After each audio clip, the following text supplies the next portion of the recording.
आज बात करते हैं ऐसे रिकॉर्ड की जिसने इतिहास बना दिया, जो आजादी के 78 साल में कोई भी प्रधानमंत्री नहीं कर सका। प्रधानमंत्री मोदी भारत के पहले और अकेले प्रधानमंत्री हैं जिनको 27 देश सम्मानित कर चुके हैं और इनमें 8 मुस्लिम देश भी शामिल हैं। वहीं प्रधानमंत्री मोदी 17 अलग अलग देशों की पार्लियामेंट को भी संबोधित कर चुके हैं। यह संख्या कांग्रेस से भी के सभी पूर्व प्रधानमंत्रियों के कुल संबोधनों के बराबर है। पूर्व प्रधानमंत्री डॉक्टर मनमोहन सिंह ही अकेले ऐसे पीएम थे जिन्होंने सबसे ज्यादा 7 बार विदेशों के संसद में यानी पार्लियामेंट में संबोधन दिया था। लेकिन नरेंद्र मोदी न केवल विकसित देशों में बल्कि विकासशील और ग्लोबल साउथ के कई देशों की पार्लियामेंट को संबोधित कर चुके हैं। यह भारत का दुनिया में बढ़ते कद का एक बेहतरीन एग्जाम्पल है, उदाहरण है। जब केवल 11 सालों में प्रधानमंत्री मोदी को सुनने के लिए 17 देशों की संसद ने इनविटेशन दिया। यही वजह है कि जो भारत कभी गुट निरपेक्ष कहा जाता था, आज वो ब्रिक्स में बड़ी भूमिका निभा रहा है, जिसमें चीन और रूस है।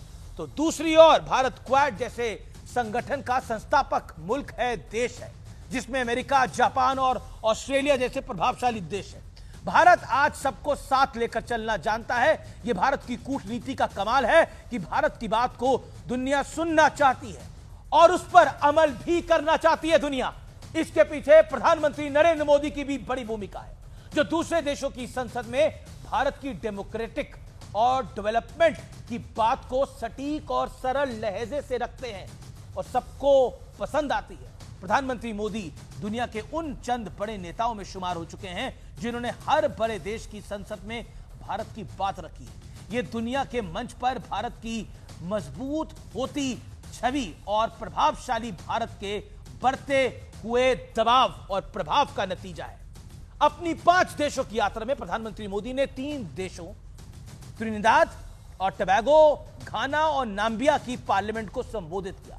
घाना के सांसद तो प्रधानमंत्री मोदी का भाषण सुनने के लिए भारतीय पोशाक पहनकर अपनी सदन में पहुंचे थे। एक तरफ दुनिया में भारत का सिक्का मजबूत हो रहा है, लेकिन देश के अंदर प्रमुख विपक्षी दल कांग्रेस पीएम मोदी पर तंज कस रही है। कांग्रेस के प्रवक्ता जयराम रमेश पीएम मोदी की 5 देशों की यात्रा को समाप्त होने के बाद कह रहे हैं कि भारत अपने सुपर प्रीमियम फ्रीक्वेंट फ्लायर यानी प्रधानमंत्री मोदी का स्वागत करता है, जो शायद अगली विदेश यात्रा से पहले 3 हफ्तों के लिए देश में रहेंगे। ये वही कांग्रेस है जिन पे आरोप लगते हैं उनके नेता पर, राहुल गांधी, जो अक्सर विदेश जाते हैं, वो भी अनडिस्क्लोज्ड लोकेशन पर। इसकी जानकारी कहीं नहीं होती।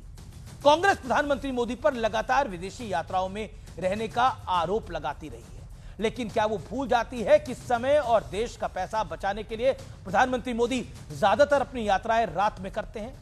आज दुनिया के पटल पर भारत का जो सम्मान मिल रहा है, उसमें ये विदेशी यात्राएं एक बड़ी वजह है।